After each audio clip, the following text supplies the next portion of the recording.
Negeri 1 Wadas Sintang yang saya hormati, Bapak Suharyadi selaku calon guru penggerak angkatan 6 yang saya hormati, serta rekan-rekan guru SD Negeri 1 Wadas Sintang yang saya hormati. Pertama, mari kita memanjatkan puji syukur kepada Allah Subhanahu wa Ta'ala yang telah melimpahkan rahmat-Nya kepada kita semua, sehingga kegiatan pada hari ini dapat berjalan dengan lancar tanpa ada halangan satupun. Sebelum acara dimulai, kami bacakan susunan acara berbagi pemahaman modul 1.4 budaya positif program guru penggerak oleh Bapak Suharyadi, calon guru penggerak angkatan 6 Kabupaten Wonosobo SD Negeri 1 Wadas Sintang sebagai berikut. Yang pertama, pembukaan. Yang kedua, presentasi materi. Yang ketiga, tanggapan dan tanya jawab. Yang keempat, penutup. Marilah kita buka acara ini dengan bacaan basmalah bersama. Bismillahirrahmanirrahim.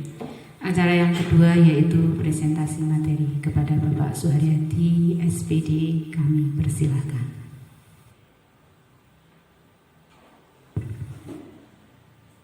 Sambil berdiri Bapak Ibu. Terima kasih Bu Endang. Assalamualaikum warahmatullahi wabarakatuh. Pertama-tama marilah kita senantiasa memanjatkan rasa syukur kita kehadirat Allah Subhanahu wa Ta'ala, di mana pada kesempatan ini kita dapat berkumpul dalam kegiatan, sebelumnya kegiatan saya ya, kegiatan untuk membagikan sedikit pengalaman saya tentang pemahaman materi modul 1.4. Mudah-mudahan selama 30 sampai 60 menit ke depan tidak ada halangan apapun.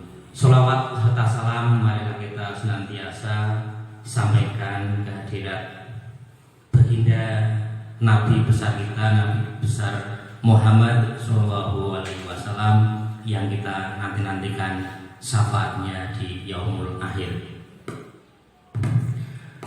Terima kasih sekali kepada Pak Kuntarto yang sudah memberikan kesempatan kepada saya untuk membagikan materi modul 1.4, dan Bapak Ibu semua, Bapak Ibu guru dari SD Negeri 1 Wadas Sintang, Bapak Haris dan Bapak Subur dari SD Negeri 3 Wadas Sintang, dan Bapak Nanang dari SD Negeri 1 Ngalian yang sudah rela meluangkan waktunya dalam kegiatan ini. Dalam kegiatan ini yang perlu saya tekankan bahwa ini hanya sekedar sharing, hanya sekedar berbagi pengalaman. Tentunya saya nanti dalam membagikan materi ini mencoba untuk membagikan pengalaman saya kepada Bapak Ibu semuanya masih banyak kekurangan. Ya, nanti dari kekurangan saya mungkin dari Bapak Ibu semua malah lebih pengalaman, lebih tahu, bisa untuk menambah wawasan dan pengetahuan kita. Untuk materi yang akan kita sharingkan nanti yaitu tentang budaya positif seperti yang sudah Bu Endang tadi jelaskan.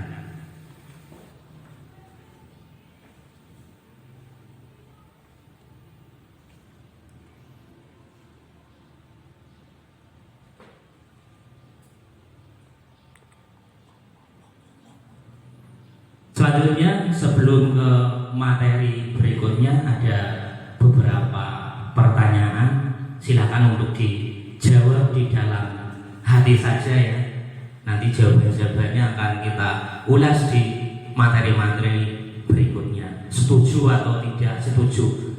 Yang pertama, hukuman dapat mendisiplinkan anak. Yang kedua, memberi hukuman dengan hal positif seperti membaca atau membersihkan halaman sekolah dapat meningkatkan disiplin anak. Kemudian yang ketiga, memberi penghargaan meningkatkan motivasi belajar anak. Ya, silakan sementara untuk dijawab di dalam hati Bapak Ibu semua untuk bahan kita melanjutkan ke materi selanjutnya.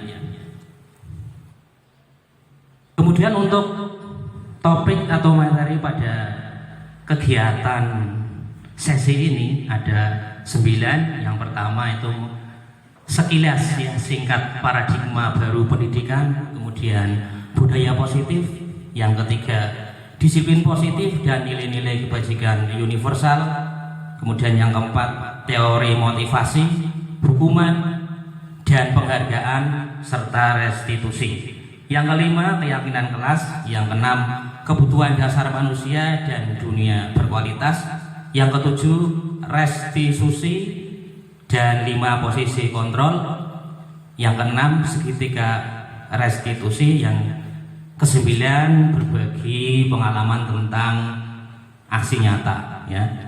Dari kesembilan topik ini mungkin Bapak Ibu semua sudah tidak asing lagi, karena mungkin di pelatihan sudah pernah atau di PMM itu juga sudah ada. Mungkin Bapak Ibu melalui pengalaman nanti bisa menyaringkan semua ilmunya di sini, berbagi dengan Bapak Ibu yang lain. Yang pertama, disiplin positif dan nilai-nilai kebajikan universal. Sebelumnya kita ulas terlebih dahulu tentang perubahan paradigma tentang pendidikan.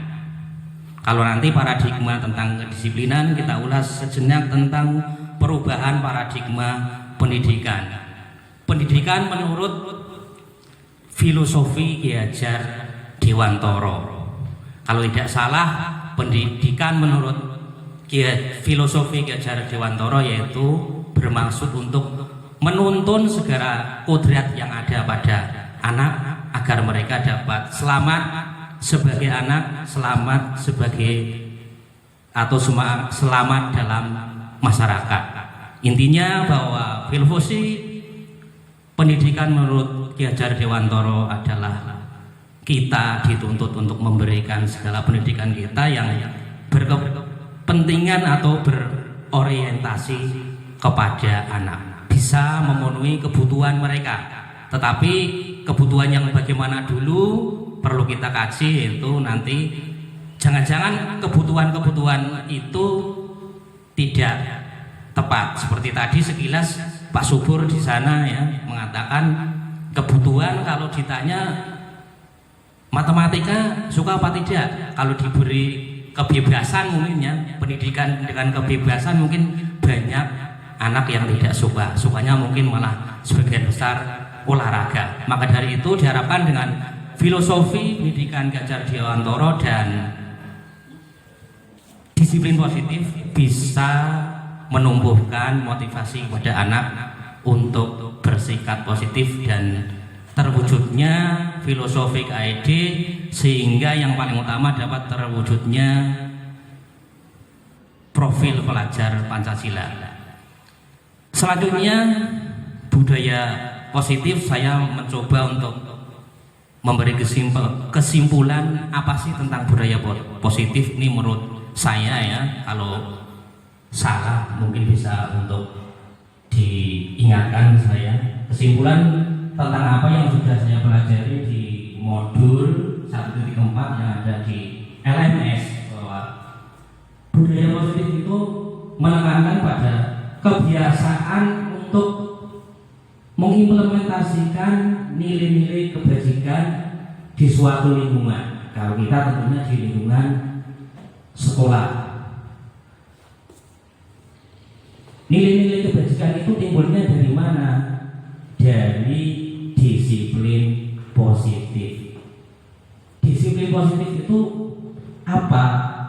Disiplin yang timbul karena motivasi dalam dirinya atau faktor intrinsik ya, bukan karena kesadaran karena dari orang lain atau pihak luar atau sesuatu dari luar. Itu sekilas tentang paradigma baru dan budaya positif. Selanjutnya masih perubahan paradigma dalam disiplin dan teori kontrol. Coba Bapak Ibu mengikuti kegiatan yang ada pada slide. Mungkin Bu Bintang dengan Pak Kunarto bisa ya, atau ibu-ibu yang di sini bisa dengan ibu-ibu yang ada di belakangnya, atau Pak Subur dengan Pak Nahang ya, mencoba ya mengepalkan tangannya, bisa mengambil secarik kertas atau membayangkan di tangan Bapak Ibu semua itu ada sesuatu yang sangat berharga ya, dan berusaha untuk tidak memberitahu kepada orang yang ada di dekatnya. Sedangkan orang yang di dekatnya bagaimana? Di situ berusaha untuk membujuk, merayu, atau mengancam supaya bisa membuka tangannya. Tetapi Anda ya Bapak Ibu semua diharapkan bisa mempertahankan. Itu seperti itu. Coba dilakukan pada hitungan ketiga, bisa dilakukan 1, 2, 3. Ayo coba yang lain membujuk.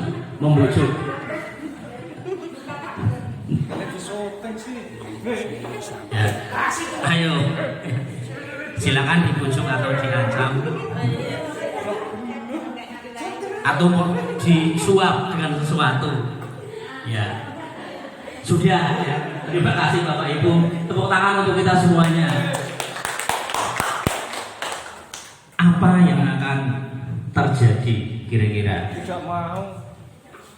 Kira-kira kebanyakan tidak mau ya, karena mempertahankan dirinya ya. Bahwa orang lain itu tidak bisa mengontrol orang lain, itu seperti itu. Perubahan paradigma teori kontrol atau teori pilihan atau ilusi kontrol. Ilusi bahwa guru mengontrol murid, ilusi bahwa kritik dan membuat orang merasa bersalah dapat menguatkan karakter, ilusi bahwa semua penguatan positif efektif dan bermanfaat, ilusi bahwa orang dewasa memiliki hak untuk memaksa.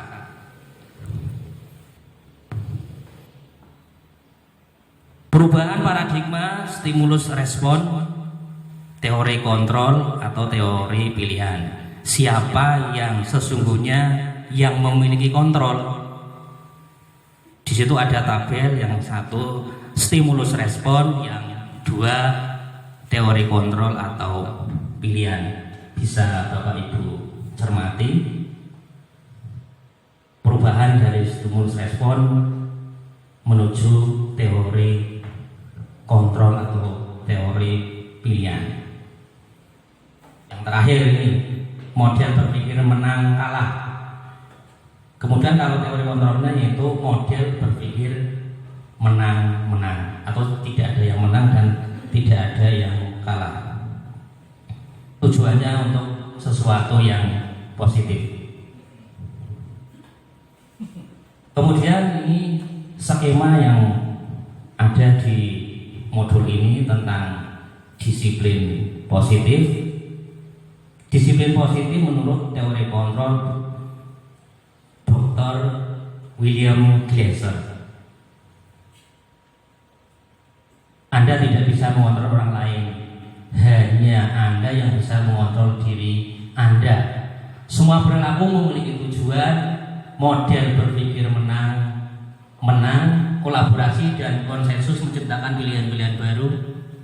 Realitas kita berbeda, kita berusaha memahami pandangan orang lain tentang dunia. Kemudian di sini juga ada makna disiplin, teori motivasi, 5 posisi kontrol, kemudian 5 kebutuhan dasar manusia.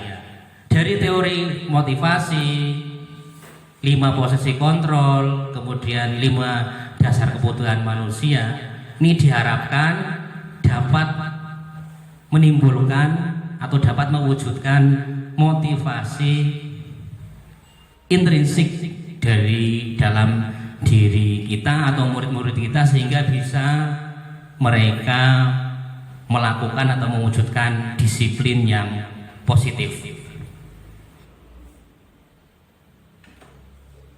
Kemudian makna disiplin.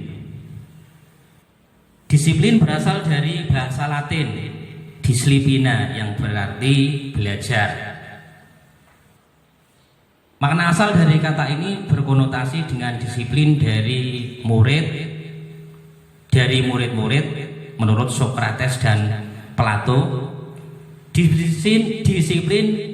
Disiplin diri membuat orang menggali potensinya menuju sebuah tujuan apa yang dia hargai. Namun dalam budaya kita, makna kata disiplin telah berubah menjadi sesuatu yang harus dilakukan seseorang pada orang lain untuk mendapatkan kepatuhan. Kecenderungan umum adalah menghubungkan kata disiplin dengan ketidaknyamanan atau sebuah paksaan. Kemudian nilai-nilai kebajikan universal. Apa itu nilai-nilai kebajikan universal? Menurut LMS, ya, nilai-nilai kebajikan adalah sifat-sifat positif manusia, merupakan tujuan mulia yang ingin dicapai setiap individu. Sifatnya universal, umum, lintas bahasa, suku bangsa, agama maupun latar belakang. Kemudian nilai-nilai kebajikan yang ada di dalam pendidikan yang terbaru itu adalah profil pelajar Pancasila. Ada berapa Bapak Ibu profil pelajar Pancasila? Ada? Ya, ada 6 ya, dari beriman, bertakwa pada Tuhan Yang Maha Esa dan berakhlak mulia, mandiri, bernalar kritis, berkebinekaan global, bergotong royong dan kreatif. Kemudian dari ke-6 profil tersebut atau dimensi tersebut dibagi dalam beberapa banyak elemen-elemen juga. Seperti ini yang bergotong royong, contohnya bisa elemen-elemennya ada tanggung jawab, kerjasama, kepedulian, dan lain sebagainya. Seperti yang sudah Bapak Ibu pelajari mungkin waktu IKM atau dalam PMM atau dalam pelatihan-pelatihan yang lainnya. Sebetulnya nilai-nilai kebajikan universal itu bukan hanya itu, banyak sekali, tentang kesehatan juga, keamanan juga itu ada. Tetapi kalau kita acuannya adalah profil pelajar Pancasila.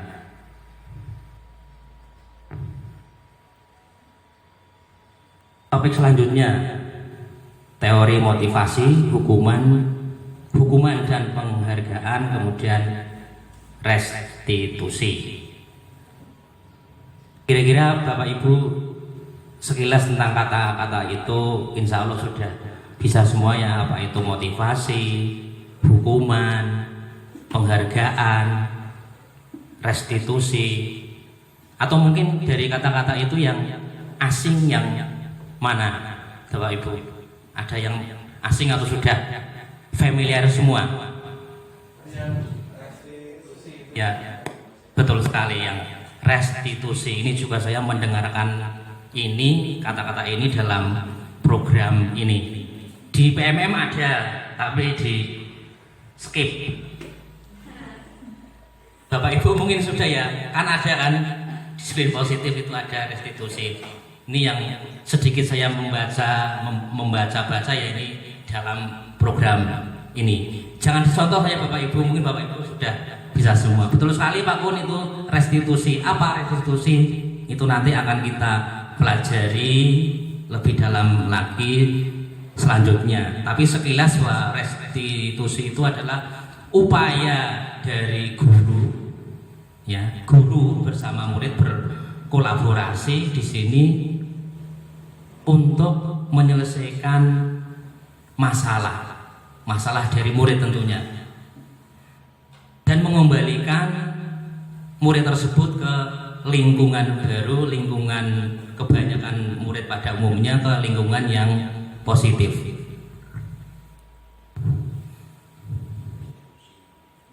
Kemudian teori motivasi perilaku manusia. Yang pertama, untuk menghindari ketidaknyamanan atau hukuman, apa yang akan terjadi apabila saya tidak melakukannya. Ya, dari nomor 1 sampai nomor 3. Ternyata nomor 1 dan nomor 2 itu ya sambil dibaca-baca Bapak Ibu dan dipahami. Nomor 1 sampai nomor 2 itu adalah motivasi dari eksternal. Kemudian yang ketiganya adalah motivasi dari internal, mempunyai tujuan yang positif. Ini diharapkan kita bisa menumbuhkan kepada murid-murid kita dan kepada diri kita sendiri dapat mewujudkan motivasi internal pada diri murid, ya. Saya juga belum bisa Bapak Ibu, ini masih latihan dan mencoba, banyak sekali kendalanya.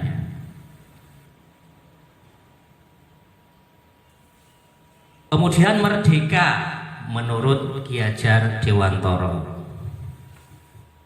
Merdeka tidak hanya terlepas dari perintah, akan tetapi juga cakap memerintahkan diri sendiri. Dihubungkan dengan dunia pendidikan, biarpun kita memberikan kebebasan berorientasi kepada anak, tetapi diharapkan anak juga tidak, kemerdekaan itu kebebasan hanya semaunya sendiri. Kemudian hukuman atau dihukum oleh penghargaan. Nah, ini juga hal yang baru. Dihukum kok oleh penghargaan. Masa sih penghargaan malah dapat menghukum? Bahwa penghargaan berlaku sama dengan hukuman, dalam arti meminta atau membujuk seseorang melakukan sesuatu untuk memenuhi suatu tujuan tertentu dari orang yang meminta atau membujuk. Dorongannya eksternal dan ada faktor ketergantungan. Beberapa dampak dari pemberian penghargaan ini menurut Al-Fiqh 1993. Ada pengaruh jangka pendek dan jangka panjang. Penghargaan menghukum, penghargaan mengurangi ketepatan, penghargaan tidak efektif, penghargaan dapat merusak hubungan, penghargaan menurunkan kualitas, penghargaan mematikan kreativitas, penghargaan mengurangi motivasi intrinsik. Ini kalau dalam modul ini berarti penghargaan itu bisa menimbulkan motivasi eksternal. Misalkan itu murid-murid rajin belajar itu mungkin karena hanya ingin mendapatkan hadiah. Itu contohnya mungkin seperti itu. Atau mungkin pengen di alam ya, di alam mungkin. Tapi kalau hanya itu ya memang ingin di alam, ingin mendapatkan hadiah itu tidak boleh. Yang baik adalah karena anak ingin belajar, semangat belajar mungkin karena ingin tahu, ingin memahami materi yang mereka pelajari sehingga mereka bisa ranking 1 atau berprestasi, itu mungkin arahnya seperti itu.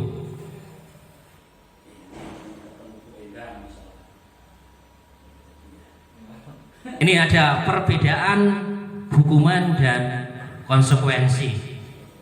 Bisa Bapak Ibu baca-baca dan pahami kira-kira itu kalimat-kalimat dari ketujuh kalimat itu mana yang merupakan hukuman dan mana yang merupakan konsekuensi.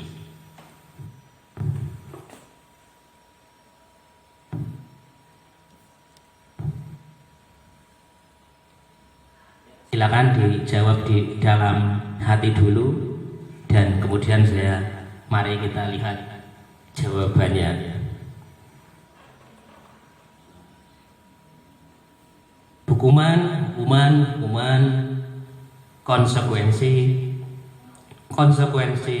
hukuman, konsekuensi. Selanjutnya, perbedaan hukuman dan konsekuensi. Hukuman, sesuatu yang menyakitkan harus terjadi. Sesuatu harus terjadi. Menyakitkan, maksudnya ini kadang dengan memberi hukuman kepada anak akan menimbulkan rasa sakit, bahkan sampai teringat-ingat sampai mereka tua, mungkin bisa saja terjadi karena kita memberikan hukuman menyakitkan. Membuat anak sakit secara fisik, ini tadi kaitannya dengan tadi fisik, secara fisik maupun secara batin itu ya, untuk jangka waktu yang lama. Konsekuensi, membuat anak merasa tidak nyaman dalam jangka waktu pendek. Akan membenci kedisiplinan. Anak menghargai kedisiplinan. Paksaan, stimulus, tanggapan. Mendorong anak menyakiti diri sendiri, mendorong anak mudah menyesuaikan diri. Konsep diri yang buruk, konsep diri yang baik. Anak belajar untuk menyembunyikan kesalahan, anak belajar untuk mematuhi peraturan. Marah, rasa bersalah, dipermalukan, merasa tidak dihargai. Kehilangan hak, dibuat tidak nyaman, diasingkan untuk sementara. Mungkin kita sejenak bisa flashback atau apa tentang apa yang sudah kita lakukan kepada anak kita, atau memberikan hukuman atau apa, atau kita sendiri waktu masih sekolah pernah merasa malu atau pernah dihukum oleh gurunya ya, waktu masih sekolah atau sampai kuliah mungkin bisa seperti itu. Kemudian apa perasaan kita saat itu? Mungkin ada juga yang perasaannya sampai terbawa sampai saat ini ya.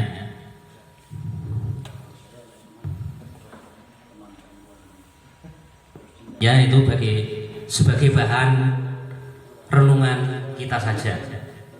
Apakah kita sudah pernah melakukan hukuman pada anak?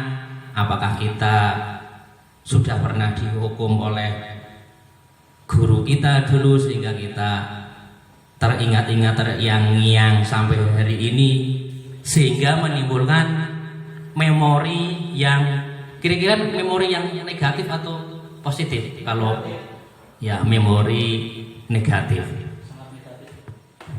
mungkin saya sebagai guru juga malah seringnya memberikan hukuman, tapi kalau Bapak Ibu semua mungkin tidak, karena mungkin sabar-sabar, apalagi Pak Subur, Pak Nanang ini kelihatan penyayang dan penyabar.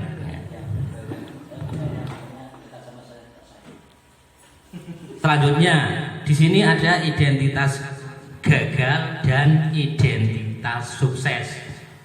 Hukuman, konsekuensi, restitusi.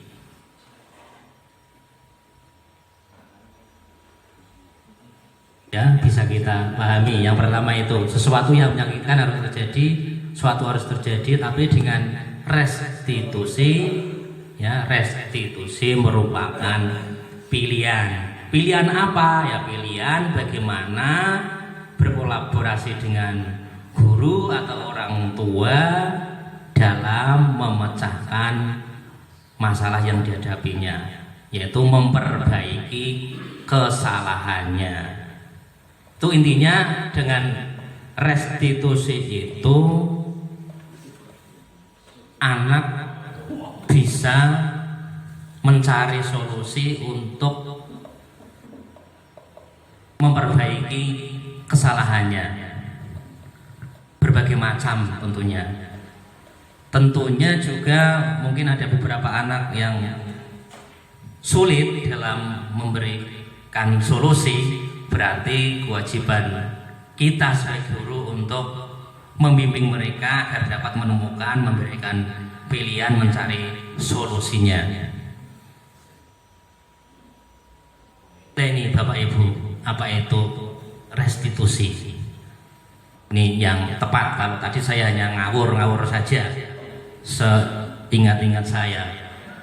Restitusi adalah menciptakan kondisi bagi murid untuk memperbaiki kesalahannya, sehingga mereka bisa kembali pada kelompok mereka dengan karakter yang lebih kuat. Kelompok mana? Yaitu kelompok anak-anak yang berdisiplin positif. Kemudian restitusi juga merupakan proses kolaborasi yang mengajarkan murid untuk mencari solusi atas masalah mereka dan membantu murid berpikir tentang seperti apa yang mereka inginkan dengan tujuan mulia, dan bagaimana mereka harus memperlakukan orang lain. Ini menurut Gusen 2004, atau membacanya bagaimana ini? Saya kurang paham karena bahasa Inggris. Ciri-ciri restitusi bukan untuk menebus kesalahan, namun belajar dari kesalahan, memperbaiki hubungan, tawaran bukan paksaan, menuntut untuk melihat ke dalam diri, mencari kebutuhan dasar yang mendasari tindakan. Cara yang paling baik, fokus pada karakter bukan tindakan, fokus pada solusi. Restitusi mengembalikan murid yang berbuat salah pada kelompoknya. Ini sekilas tentang restitusi yang bagi saya dan mungkin bagi sebagian Bapak Ibu semua yang ada di sini merupakan suatu hal yang baru. Apa iya restitusi? Kan tanda tanya kan seperti itu. Dengan hukuman saja, dengan aturan saja masih dilanggar-langgar kok ini restitusi, dan kita dituntut untuk lemah lembut biarpun anak melakukan kesalahan.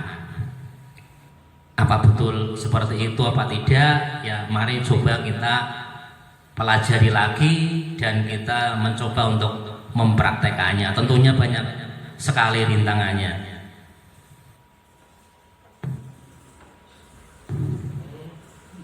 Yang selanjutnya, keyakinan kelas. Mengapa tidak peraturan saja? Mengapa harus keyakinan kelas? Di sini ada beberapa narasi kalimat. Mengapa kita memiliki peraturan harus menggunakan helm bila mengendarai kendaraan roda 2? Mengapa kita memiliki peraturan 3M? Menggunakan masker, mencuci tangan, dan menjaga jarak 1,5 meter. Yang terakhir, mengapa kita memiliki peraturan harus datang tepat waktu pada saat mengikuti pelatihan? Untuk mendukung motivasi intrinsik, kembali ke nilai-nilai atau keyakinan-keyakinan lebih menggerakkan seseorang dibandingkan mengikuti serangkaian peraturan-peraturan. Untuk yang pertama ini, mengapa kita memiliki peraturan harus menggunakan helm? Ini berarti apabila kita sudah memiliki nilai-nilai itu, berarti kita memiliki nilai-nilai apa, keyakinan tentang apa. Memakai helm berarti biar kita apa? Aman ya, aman, selamat ya. Kalau aman dari polisi itu berarti motivasi intrinsik apa ekstrinsik? Ya ekstrinsik. Pintar sekali ternyata Bapak Ibu semua. Tepuk tangan lagi lah, adanya tepuk tangan.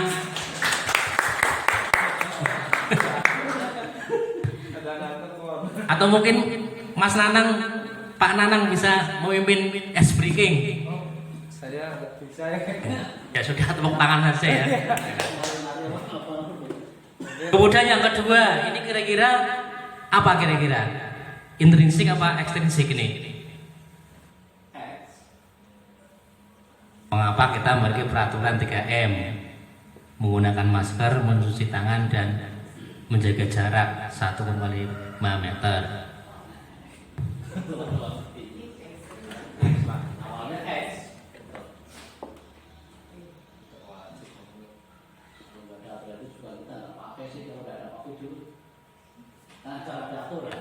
Itu bisa in, bisa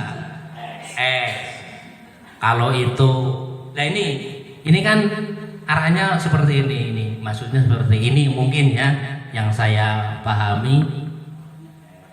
Dengan memakai masker, mencuci tangan, dan menjaga jarak, itu kan akan titik-titik kita apa terhindar ya, kita bisa terjaga. Di mudah-mudahan ini kalau bisa intrinsik, kalau kita punya kesadaran seperti itu, agar kita terjaga, paling tidak terjaga dari COVID. Tapi ada yang sudah memakai masker kemudian diam diri di rumah malah terkena COVID juga ada ya, itu ada. Tetapi ada motivasi intrinsiknya. Kemudian kalau hanya memakai masker, misalkan datang ke BRI, seharusnya kan kita memakai masker ya. Tetapi kalau memakai masker hanya gara-gara karena supaya bisa masuk, itu berarti X. Yang ketiga bisa dipelajari Bapak Ibu sendiri, itu kira-kira apa?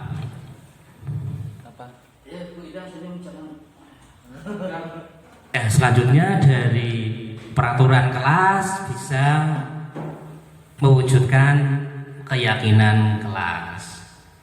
Selanjutnya bisa mewujudkan lingkungan yang positif, sehingga tadi ya awal tadi dikatakan dapat mewujudkan budaya positif.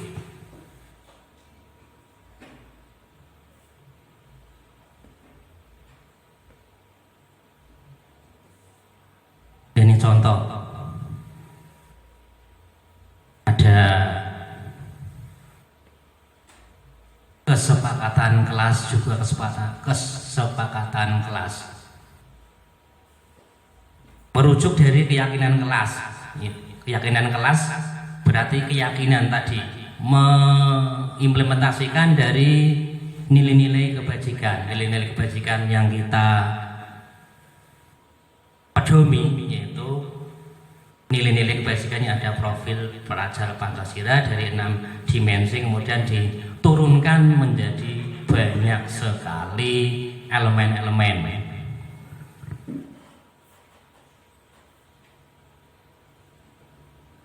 Dari yang berwarna hijau dan berwarna putih di sana, ini yang tabel atau di background hijau, kemudian hitam, kemudian yang sebelah sana itu backgroundnya adalah putih.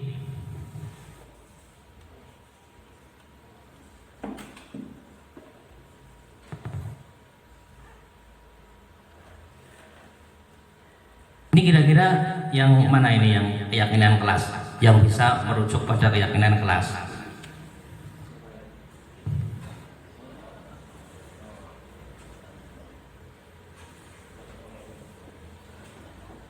Ini yang merujuk pada keyakinan kelas ini kalau menurut modul ini adalah yang sebelah sana yang backgroundnya adalah putih. Di situ ada nilai-nilai kebajikannya adalah saling menyayangi, kemudian ada semangat, kemudian yang C itu peduli. Menyayangi, semangat, peduli itu adalah salah satu turunan dari elemen-elemen yang ada pada dimensi profil pelajar Pancasila.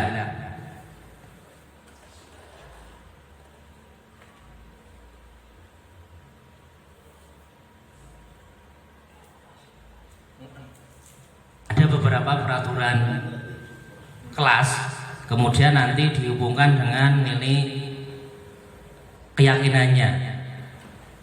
Kira-kira apa saja? Tuh, Bapak, Ibu, silakan dipahami. Ada 8 peraturan. Kemudian apa hubungannya dengan keyakinan kelasnya? Yang pertama itu tanggung jawab, menghormati dan komitmen, keselamatan, menghormati orang lain, kemudian kesehatan, menghormati lagi, bersabar, kesehatan, keselamatan. Keyakinan-keyakinan ini merupakan contoh seperti tadi yang merupakan turunan dari dimensi-dimensi yang merupakan elemen dari profil pelajar Pancasila.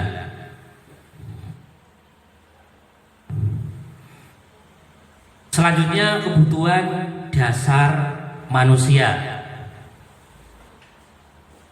Ada berapa Bapak Ibu kebutuhan dasar manusia?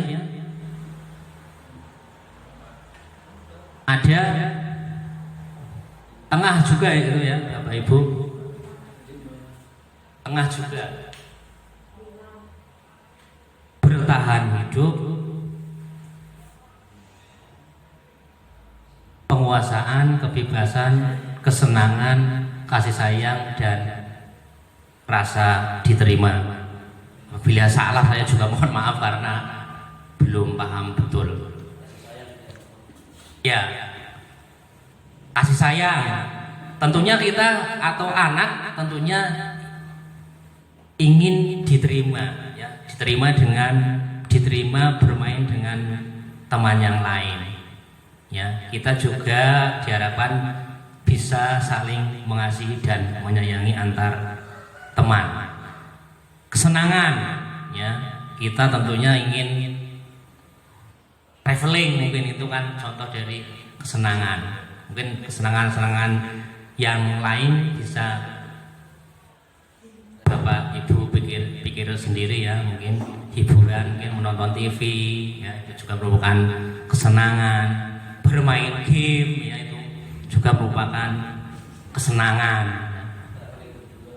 Kebebasan, pada dasarnya manusia ingin selalu berbuat bebas, merdeka, melakukan segalanya menurut keinginannya atau dirinya sendiri. Tapi tentunya harus mempunyai kontrol yang kuat agar kebebasan itu merupakan kebebasan bisa bertanggung jawab dan bisa positif. Kemudian penguasaan, ya. Penguasaan mungkin pada dasarnya mungkin pada diri manusia, diri anak, diri kita ingin terlihat menonjol, ya, di dalam kelompoknya. Itu contohnya seperti itu. Contoh-contoh yang lain bisa kita eksplor lagi dengan materi yang lain atau kita bersharing nanti. Jadi selanjutnya 5 posisi kontrol. 5 posisi kontrol itu dikaitkan dengan kita sebagai guru. Ini nanti ada yang sebagai, tadi sudah sekilas dibahas di depan. Ada posisi penghukum, pembuat rasa bersalah sebagai teman, kemudian pemantau, dan yang terakhir sebagai manajer. Ini ada 5 posisi, itu 5 posisi kontrol sebagai guru. Ini untuk kita ini. Nah, kita coba lihat kira-kira selama ini kita sudah berposisi sebagai apa ya?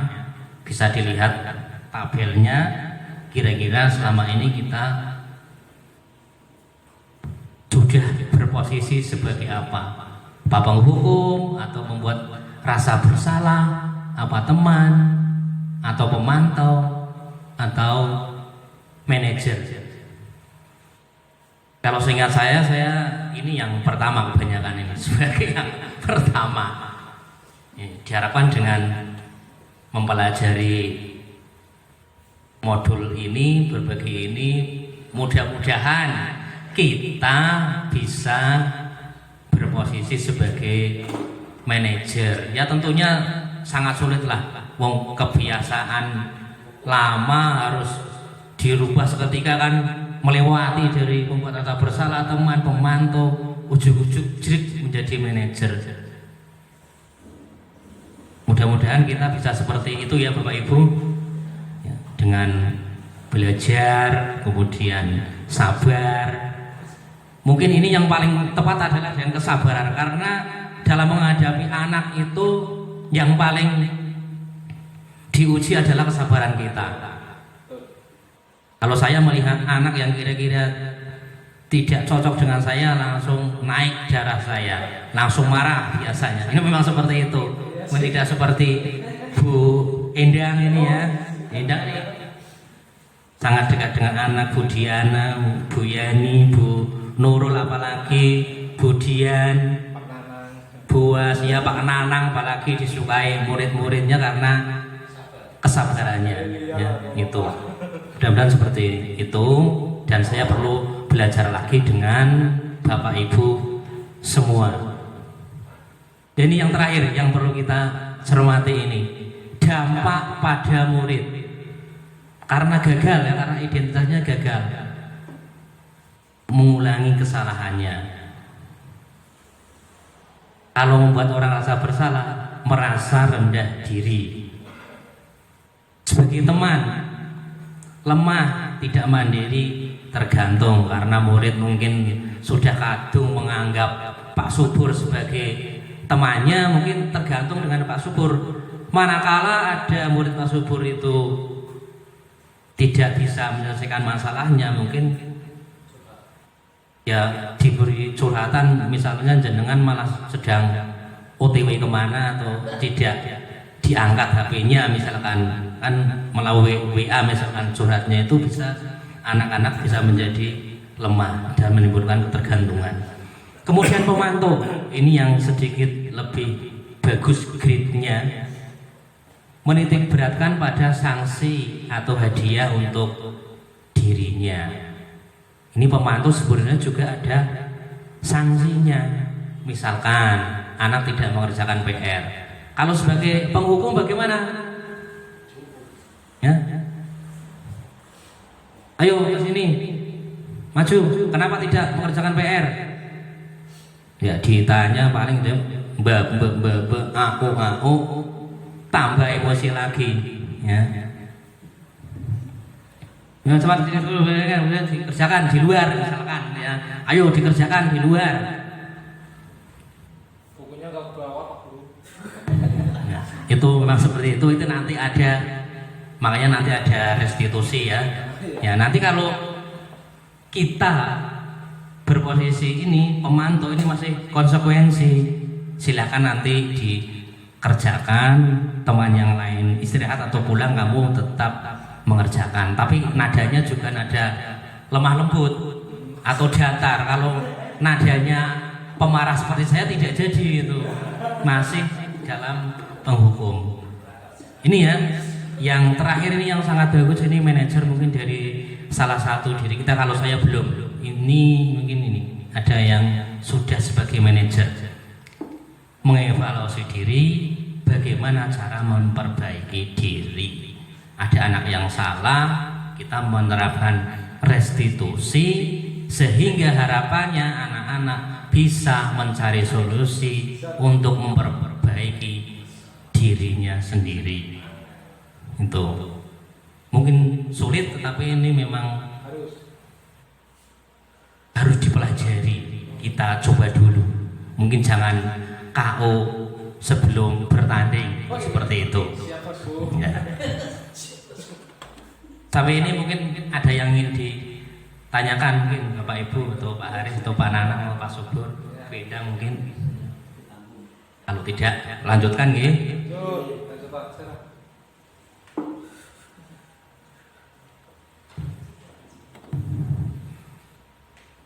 Pernyataan-pernyataan,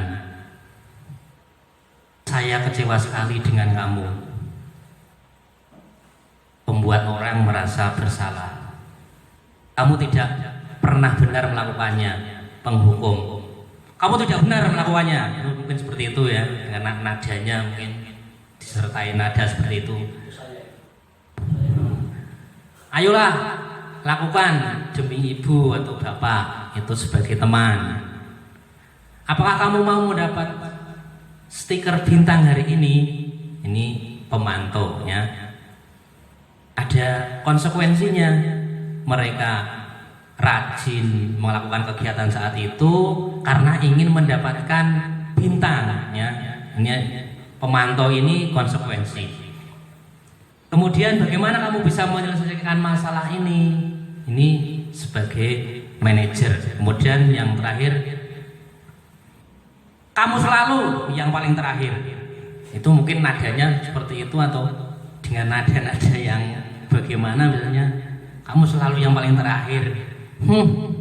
Mungkin ya, atau bagaimana nada sinis, biasanya itu sebagai penghukum. Selanjutnya ya, ini kita bisa bergerak dari penghukum, pemantau, konsekuensi atau hadiah dengan mempelajari nilai-nilai manajer ya.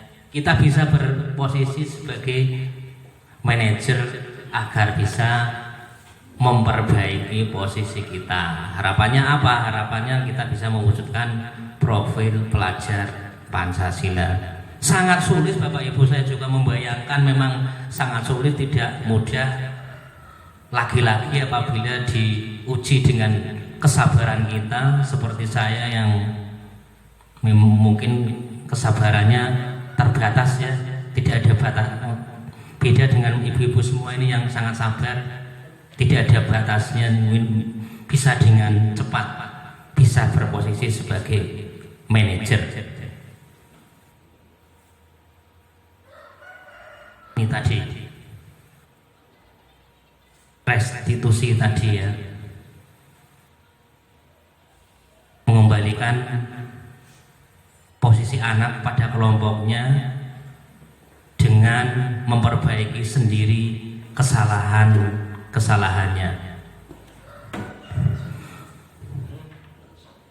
Ada segitiga restitusi. Segitiga berarti ada berapa sisi Bapak Ibu?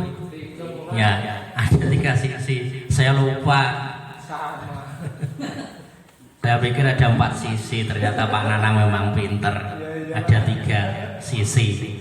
Ya, sisi alasnya adalah menstabilkan identitas, kemudian validasi tindakan. Ini sebenarnya validasi tindakan, bukan validasi kebutuhan, karena yang saya pelajari ini adalah validasi tindakan. Kalau dulu katanya ini kan materi dari masih dari angkatan 1, 2, 3, 4. Kalau yang angkatan 5 dan 6 ini sudah diubah nih tadi. Validasi tindakan. Kemudian yang terakhir adalah menanyakan keyakinan. Menstabilkan identitas. Ini setiap orang pasti pernah melakukan kesalahan. Kamu bukan satu-satunya yang pernah melakukan ini. Validasi. Kamu tentu punya alasan mengapa melakukan itu. Adakah cara yang lebih efektif untuk mendapatkan apa yang kamu butuhkan? Nilai-nilai apa yang telah kita sepakati? Kamu ingin menjadi orang seperti apa?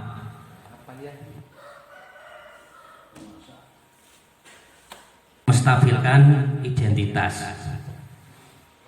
Untuk membuat anak merasa gagal karena berbuat salah, tetapi menjadi hal yang positif terhadap dirinya. Itu ada beberapa contoh dari kalimat-kalimat gurunya. Di samping tadi contohnya kalau tadi kan dua-dua, ini ada contoh yang lain. Di antaranya berbuat salah itu hal yang manusiawi. Sampai yang terakhir, apakah kamu bersikap baik pada dirimu sendiri? Ini diharapkan dengan kalimat-kalimat yang lemah lembut, kalimat-kalimat yang positif, kalimat-kalimat yang tidak membuat anak merasa rendah diri, merasa malu atau merasa tersakiti. Ini bagi saya ini juga merupakan yang susah tapi harus kita pelajari dan kita praktekkan. Jangan KO sebelum bertanding. Kegagalan pasti ada. Yang selanjutnya validasi kebutuhan. Membantu murid mengenali bahasa Inggris lagi ini. Basic need atau kebutuhan dasar yang ingin dipenuhi ketika melakukan kesalahannya tersebut. Kemudian tadi sudah contohkan dua kalimat, ini ada kalimat lagi. Contohnya ada 1, 2, 3, 4, 5, 6. Ini juga dengan nada-nada, kemudian gestur yang lemah lembut, ya, tidak membuat anak merasa takut. Intinya anak tetap merasa nyaman. Kemudian menanyakan keyakinan. Anak melihat kesalahannya dihubungkan dengan norma sosial dan nilai-nilai yang mendasari manusia berinteraksi dengan orang lain.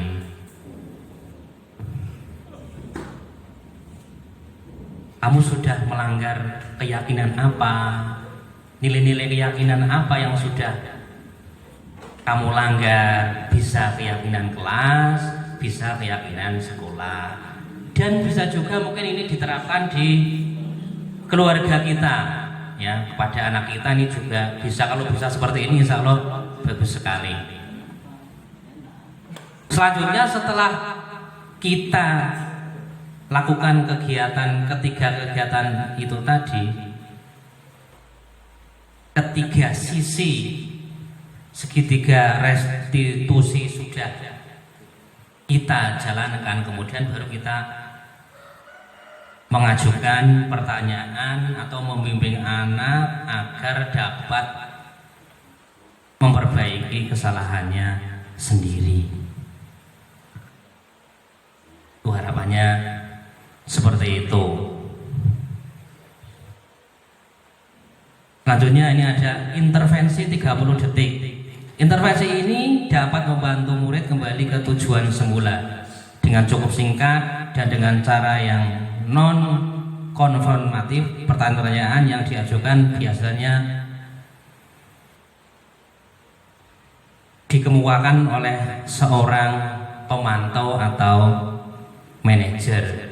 Jadi ini bisa dibaca-baca Bapak Ibu. Ini salah satu contoh kalimat-kalimat yang diucapkan oleh seorang pemantau atau manajer.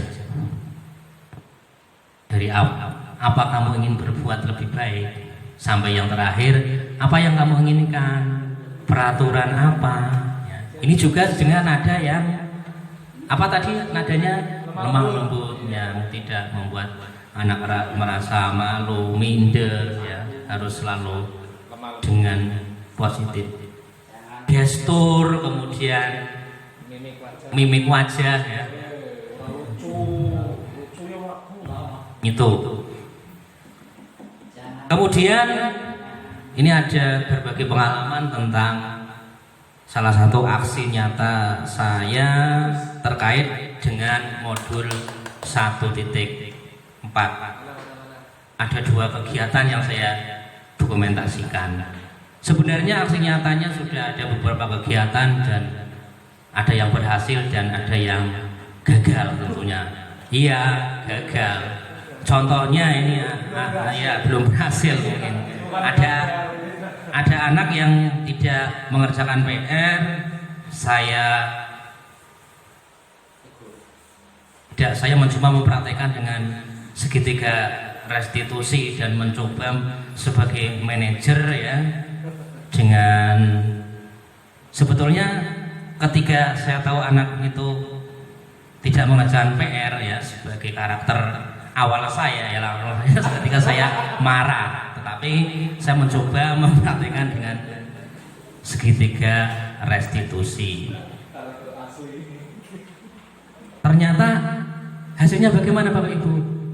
Di minggu berikutnya anak tersebut tidak mengerjakan PR lagi. Itu ada yang seperti itu, ya. Tapi yang namanya masih belajar, masih usaha, ya, harus kita coba lagi. Belum berhasil manusiawi, Pak. Ya. Kemudian ini ada contoh, ya. Yang pertama ini adalah membuat keyakinan kelas, karena ini salah satu tugasnya adalah untuk membuat keyakinan kelas. Yang pertama yaitu tentunya ada perencanaan dulu, ya, perencanaan, tapi di situ di dokumentasi tidak ada, hanya langsung kegiatan yang ada di kelas. Membagikan sticky note kepada anak-anak untuk menuliskan apa sebenarnya harapan-harapannya tentang nilai-nilai kebajikan yang ada di dalam kelas. Selanjutnya harapan-harapan anak tersebut kita kelompokkan sesuai dengan nilai-nilai kebajikan bersama anak. Kemudian kita kelompokkan, berkolaborasi dengan anak, kemudian ditulis keyakinan tersebut oleh anak-anak secara bergantian dan hasilnya dipasang di salah satu dinding atau tembok kelas. Selanjutnya praktek segitiga restitusi.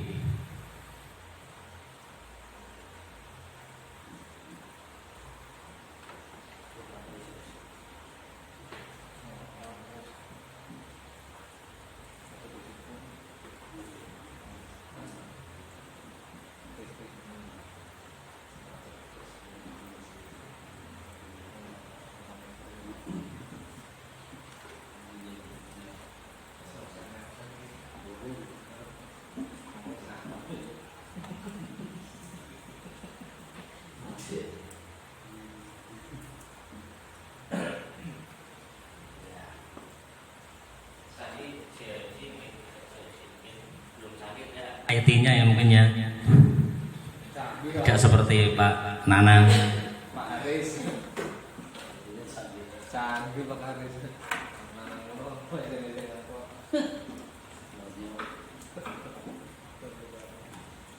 Sampai mawon Pak Haryati boten sak.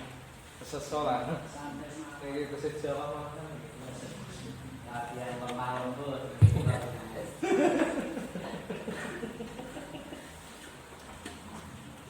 Terus manajer. Pokoknya ini sudah pun manajer. Aneh loh. Sumpah apa? Ya orang-orang enggak ada. Dia tak ngomong. Pakai ruang.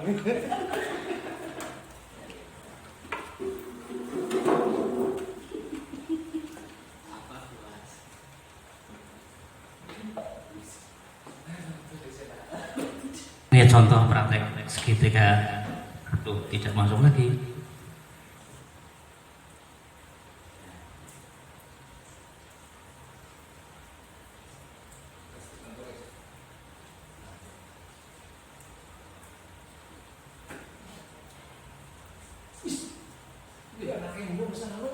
Ya kayaknya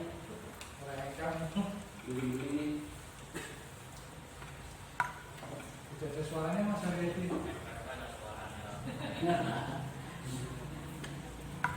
Kita terdengar ya Bapak Ibu suaranya.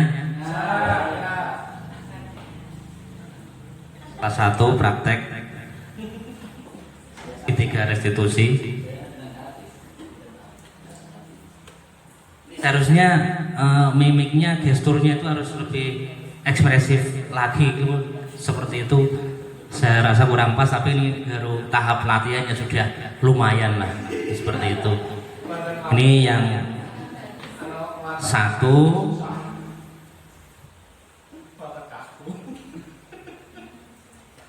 Kemudian yang kedua, kasus kedua merupakan ilustrasi.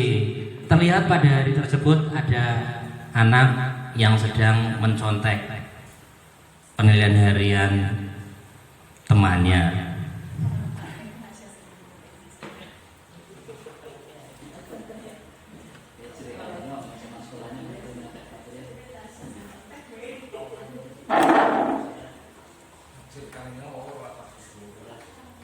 Kemudian menstabilkan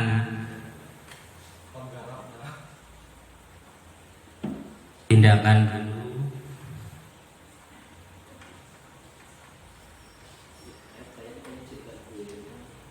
Suaranya memang kelihatan kurang keras, memang aslinya juga tidak keras begitu.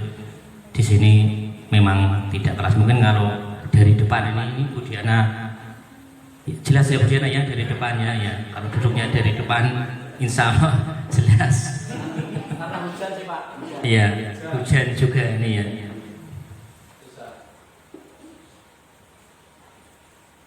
Menstabilkan identitas, ini juga mungkin kurang ekspresif ya, karena baru satu kali latihan. Mungkin nanti untuk praktek-praktek yang berikutnya diharapkan bisa lebih ekspresif lagi. Senyum mungkin Sudah sambil mampu-mampu itu Pak, berarti kan. kurang senyum Pak Haryati loh. Sedikit aja senyumnya mati sih ya Allah. Ya harusnya dengan senyum juga, dan supaya bisa kelihatan lemah lembut dan sebagai posisi manajer yang sesungguhnya ya. Kurang kelihatan kalau buta gitu.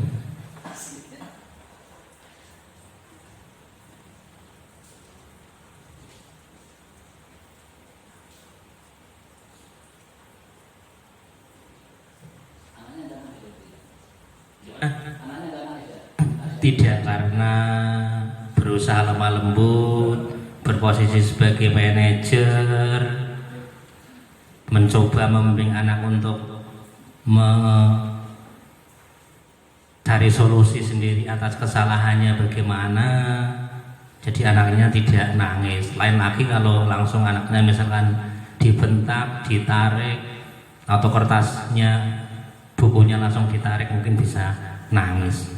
Itu zaman dulu mungkin ada yang bukunya sampai disobek-sobek oleh gurunya ya, mungkin itu bisa nangis anaknya. Ya itu bisa seperti itu, berposisi sebagai apa berarti kalau seperti itu di depan tadi menghukum ya, itu killer sebagai penghukum.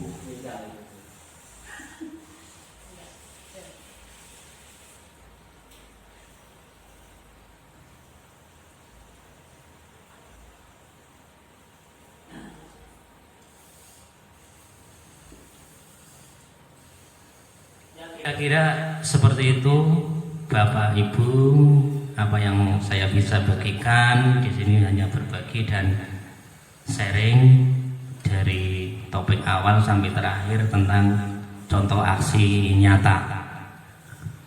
Terima kasih Bu Endang, saya kembalikan kepada Bu Endang. Terima kasih atas presentasi yang telah disampaikan oleh Bapak Suharyati SPD. Kita beri tepuk tangan yang luar biasa. Begitu banyak pengalaman yang kita peroleh dari pemaparan tadi, ternyata ketika kita kembalikan kepada diri kita, wow, ternyata kita wow gitu ya Pak.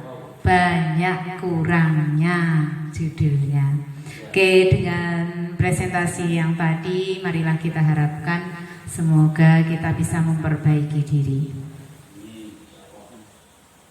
Menginjak acara yang ketiga yaitu tanggapan dan tanya jawab kepada Bapak Kepala Sekolah dan Bapak Ibu Guru yang lain, kami persilahkan.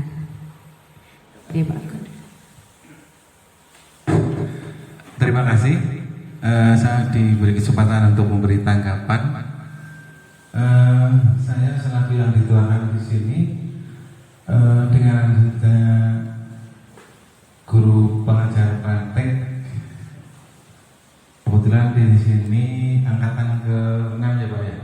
Ya, angkatan ke-6 dengan paparan tadi membuka hati kita untuk menghadapi anak sesuai dengan harapan. Mudah-mudahan dengan paparan tadi Bapak dan Ibu Guru menjadi terbuka kepada anak dan anak menjadi lebih baik. Bapak Ibu Guru juga akan lebih baik, anak lebih baik, dan prestasinya saya harapkan juga akan menjadi lebih baik. Itu harapan saya. Dan untuk bagi Bapak Ibu Guru menjadikan semangat, mudah-mudahan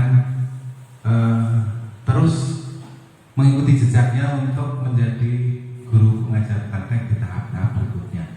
Itulah yang ingin saya sampaikan pada kesempatan ini. Terima kasih. Saya kembalikan ke Gerindan.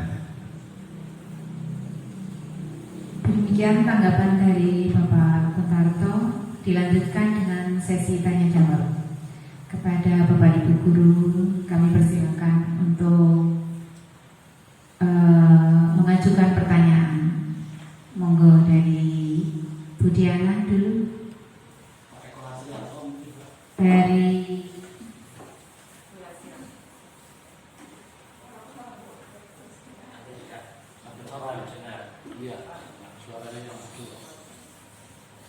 saya mempunyai sebuah pertanyaan, yaitu apa kendala dalam penerapan segitiga restitusi dan bagaimana menghadapi kendala tersebut. Terima kasih.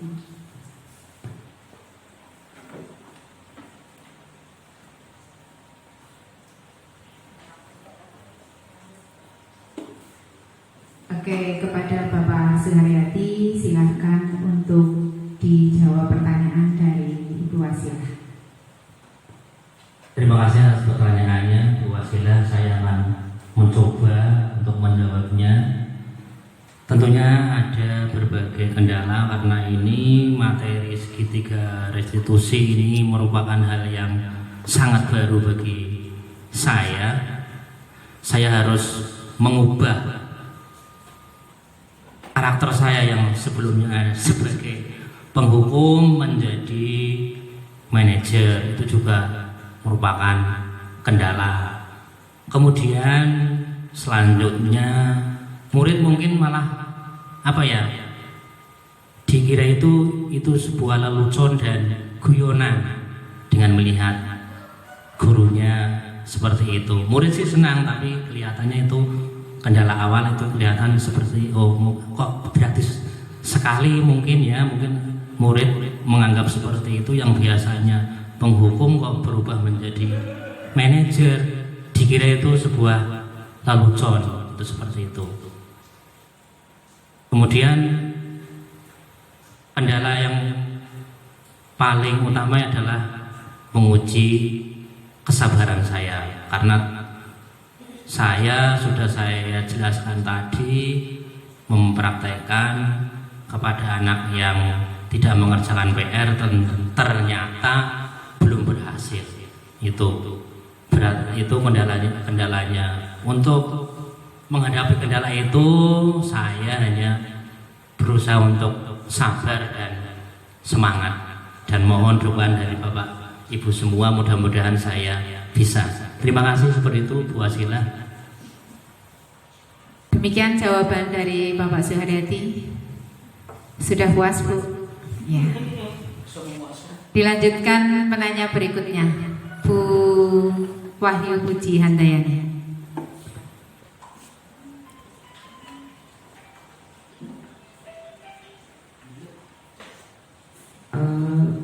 Pertanyaan saya, bagaimana membangkitkan motivasi intrinsik dalam disiplin kepada anak? Terima kasih.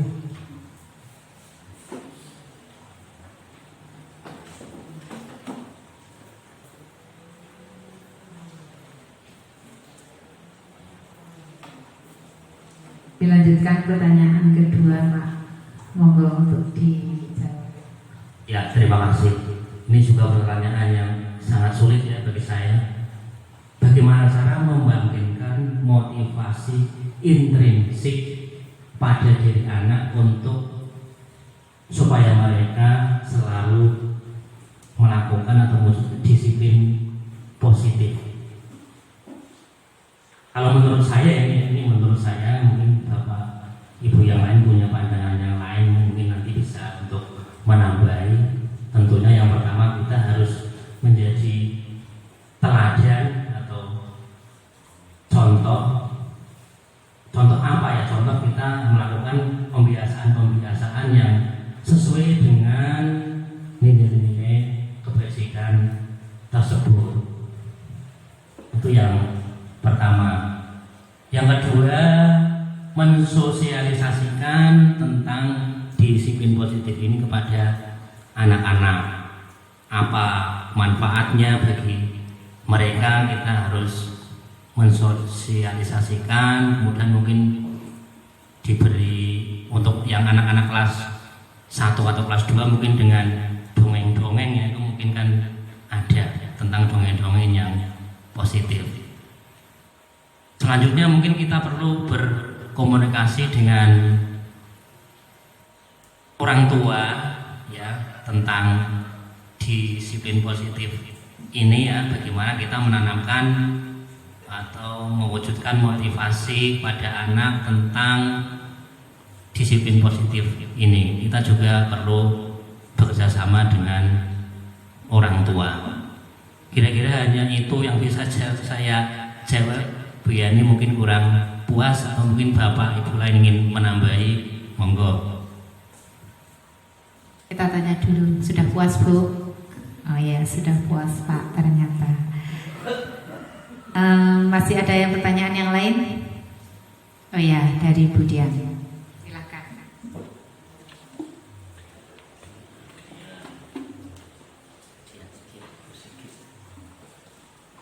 Ya, terima kasih diberi kesempatan untuk bertanya. Yang ingin saya tanyakan, apakah penerapan segitiga restitusi ini dapat berhasil, sedangkan kadang kita sudah menerapkan peraturan tapi anak masih melanggar.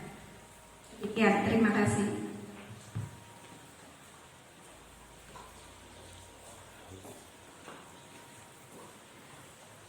Terima kasih, Bu Dian. Ini mau dijawab sama Pak Suharyati. Silakan, Pak Suharyati. Baik, saya juga ini langsung mencoba untuk menjawab dari pertanyaan dari Bu Dian. Tentunya ada kebijakan baru, apalagi tentang ini segitiga restitusi, posisi manajer itu akan menimbulkan pro dan kontra ya, seperti itu ya.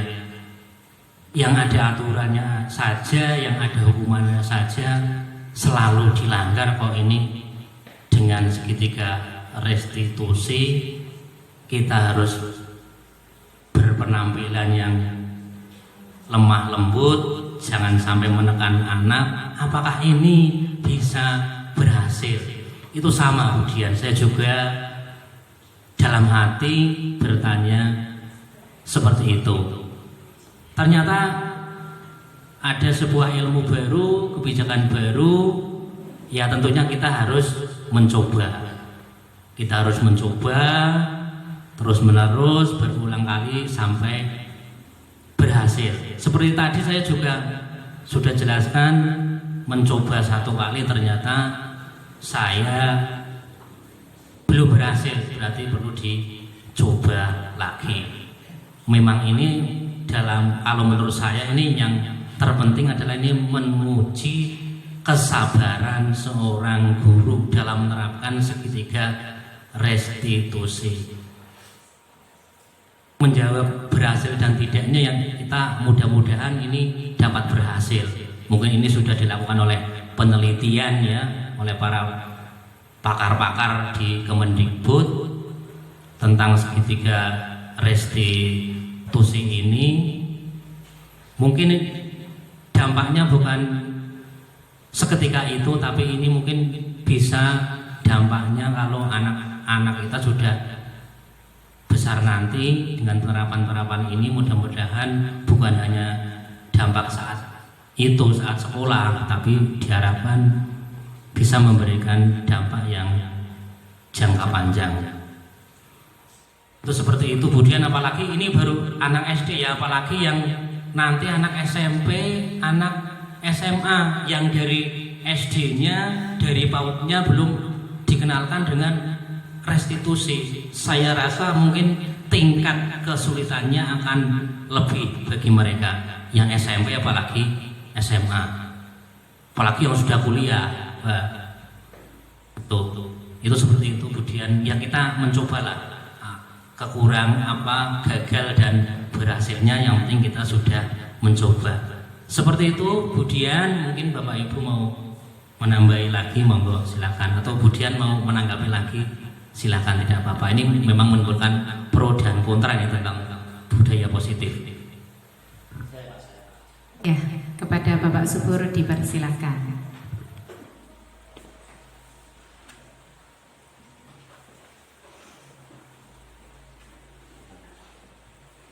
Terima kasih untuk waktunya, sedikit saja karena sudah sore, mungkin Bapak Ibu sudah waktunya absen gitu ya, jadi sedikit untuk menyampaikan apa yang menurut saya itu ada di benak saya dan pemikiran saya, bahwa untuk dunia pendidikan yang sekarang yang kita alami, katakan di era yang baru ini bukan hanya sekedar, kalau kita rasakan, bukan hanya sekedar untuk merubah di dunia pendidikan. Karena apa?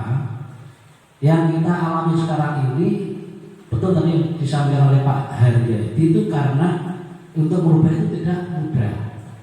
Mungkin apa yang kita rasakan, kita lakukan sekarang akan berdampak pada 5-10 tahun yang datang. Contoh seperti yang kita alami sekarang. Karena dari dulu ya, kita itu sudah posisikan itu pada budaya yang sudah salah. Artinya begini, kita melangkah kalau belum disuruh itu dikiranya kita nanti disalahkan. Kok kamu mendahului belum disuruh belum dilaksanakan, kok kamu udah disuruh belum dilaksanakan. Nah itu budaya ketakutan sebenarnya dari dulu yang kita alami saat ini ya, budaya ya, maksud budaya ya. Ini bukan budaya tapi budaya di Indonesia.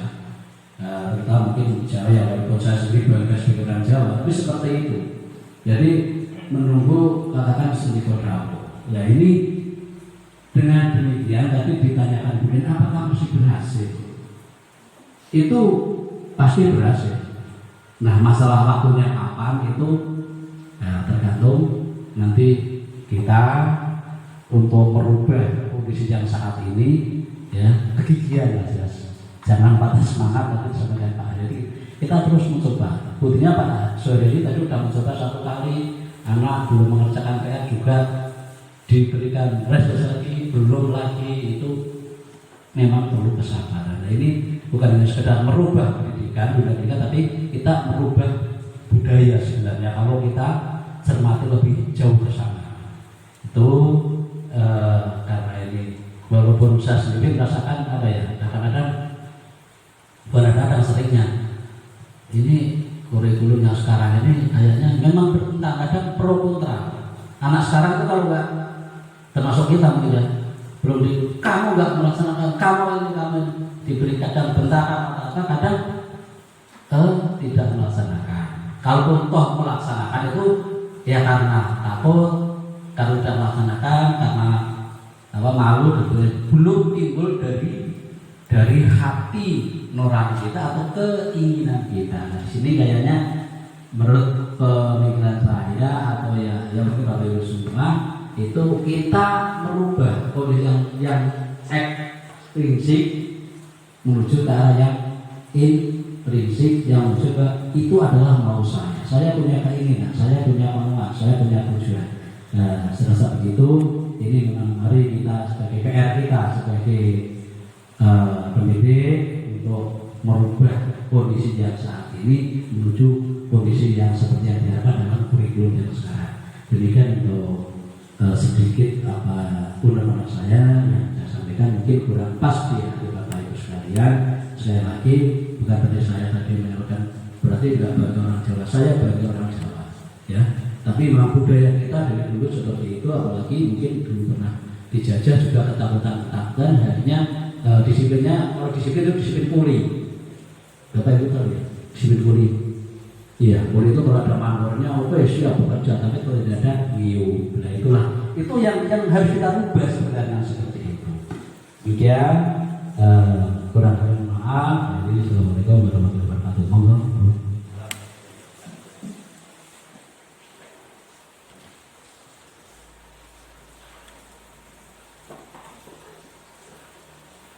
Demikian, masih ada lagi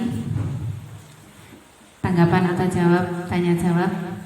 Oke, karena sudah tidak ada tanya jawab, tidak ada pertanyaan maksudnya.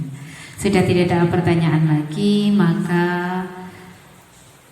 berakhirlah sudah presentasi yang dilakukan oleh Bapak Suharyadi SPD pada pemahaman modul 1.2. Apabila saya dalam menyampaikan banyak kekurangan, kami mohon maaf yang sebesar-besarnya. Mari kita tutup kegiatan hari ini dengan bacaan hamdalah bersama. Alhamdulillahirabbil alamin. Assalamualaikum warahmatullahi wabarakatuh.